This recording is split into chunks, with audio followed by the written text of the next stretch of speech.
Mélodie a 9 ans. Dès l'âge de 3 mois, elle a reçu un diagnostic d'une maladie rare. Son foie ne fonctionne pas comme il le faudrait et ça occasionne chez elle des démangeaisons importantes. De me gratter jusqu'au sang. Quand j'ai mis Mélodie au monde, je savais à l'intérieur de moi qu'elle avait quelque chose qui clochait. Mélodie, elle a une cholestase intrahépatique familiale progressive. C'est une maladie génétique qu'elle a depuis la naissance.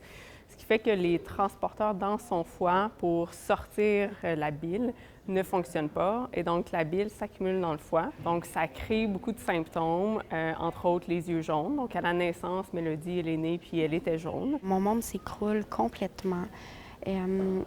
Autant, tu sais, quand tu es enceinte, quand tu vas avoir un enfant, en tant que parent, tu as plein de rêves pour ton enfant. Jusqu'en novembre dernier, elle avait des lésions sur le corps et ses amis à l'école se moquaient d'elle. Ha ha, on va attraper ta maladie. Donc, ils pensaient que c'était contagieux. Oui. Personne ne me croyait dans cette école. Quand des enfants sont différents, là, c'est super facile à intimider. Puis, je trouve qu'il n'y a pas assez de sensibilisation. Depuis qu'elle est née, elle n'avait donc jamais pu dormir toute une nuit entière. Ils m'ont fait redoubler.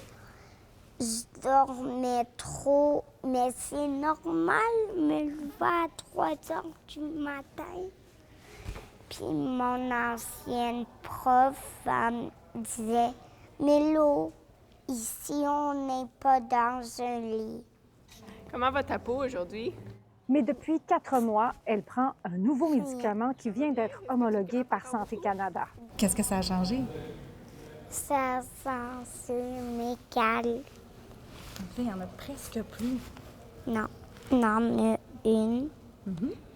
Ils étaient plus grosses. On voit déjà qu'au niveau de la peau, elle n'a plus aucune lésion, elle dort beaucoup mieux. Fait que les maladies rares, c'est souvent ce qu'on appelle des maladies orphelines. Hein? Fait que c'est des maladies que très peu de gens ont. Donc, on parle ici pour la cholestase intrahépatique familiale de 1 personne sur 50 000 à 1 personne sur 100 000.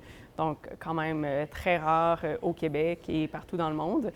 Donc, des maladies qui sont orphelines ont peu de recherche active. Normalement, les enfants atteints de cette maladie doivent subir une greffe du foie avant d'être majeurs.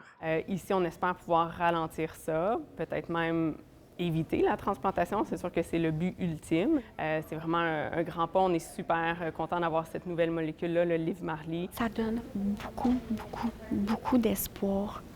Puis c'est important de mettre l'emphase sur la recherche. Il y a des chercheurs qui ont trouvé le médicament pour t'aider. Est-ce que tu savais ça? Oui, OK. merci. Actuellement, elle reçoit des doses par compassion, mais normalement, le médicament devrait être remboursable par la RAMQ au cours des prochains mois. À Montréal, Véronique Dubé pour Nouveau Info.